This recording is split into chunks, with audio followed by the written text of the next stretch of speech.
মাতা পার্বতী অবাক হয়ে গেলেন যখন একটি শিশুর রান্না করা মাংস দেখে মহাদেব তার সিংহাসন ছেড়ে উঠে দাঁড়ালেন আর তিনি বললেন, এটা কোনো সাধারণ ভোগ নয়, এটা সেই ভক্তের কলিজা যে আমার একটা মাত্র ইশারায় তার নিজের কলিজা জগৎ বিলিয়ে দিয়েছে। কোনো পিতা কি নিজের একমাত্র ছেলের বলি মহাদেবকে দিতে পারে?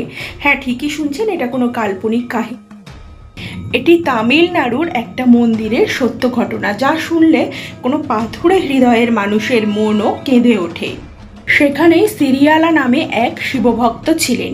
তিনি এতটাই শিবের ভক্ত ছিলেন যে অন্য কোনো শিবভক্তকে প্রসাদ না দিয়ে তিনি একদানা অন্ন গ্রহণ করতেন। তার ভক্তি পরীক্ষা করার জন্য স্বয়ং মহাকাল এক ভয়ঙ্কর অঘরীর রূপ ধরে তার দরজায় উপস্থিত হলেন। রাজা বললেন, আমি ধন্য যে আপনি আমার গৃহে এসেছেন, আমাকে আজ্ঞা দিন আপনার জন্য কি ভোজন তৈরি করব। অঘরী তখন বিকট হাসল।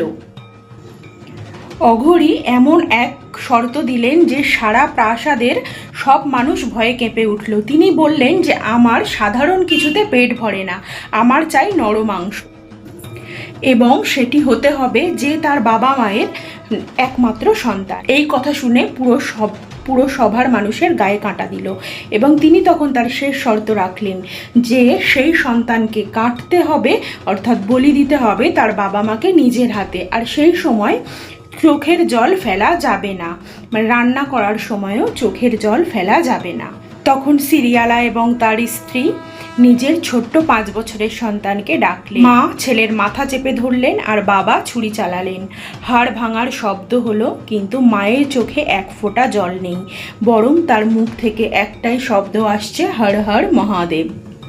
তারপর তারা অঘরীর সামনে খাবার পরিবেশন করলেন, কিন্তু অঘরী খেতে বসে বললেন যে আমি একা খাবো না, তোমার ছেলেকে ডাকো, আমরা একসাথে খাবো। এই কথা শুনে তো রাজা তার স্ত্রী কাঁদতে কাঁদতে অঘরীর পায়ে লুটিয়ে পড়লেন আর বললেন, প্রভু সে তো আর আসবে না। অঘরী তখন তাদেরকে হুকুম করলেন যে ডাকো তোমাদের ছেলেকে। তখন তার মা ছেলের নাম ধরে ডাকলো এবং দেখলো এক আলোর বিচ্ছুরণ ঘটছে প্রাসাদের ভেতর থেকে। তাদের একমাত্র ছেলে হাসতে হাসতে বেরিয়ে আসছে। তখন অঘরী নিজের আসল রূপে ফিরে এলেন, অর্থাৎ মহাদেব নিজের রূপ দেখালেন। তিনি সিরিয়ালাকে বুকে চেপে ধরে আশীর্বাদ করলেন আর তাকে শ্রেষ্ঠ শিবভক্ত উপাধি দিলেন। আপনি যদি মহাদেবের ভক্ত হয়ে থাকেন, কমেন্টে লিখুন হর হর মহাদেব।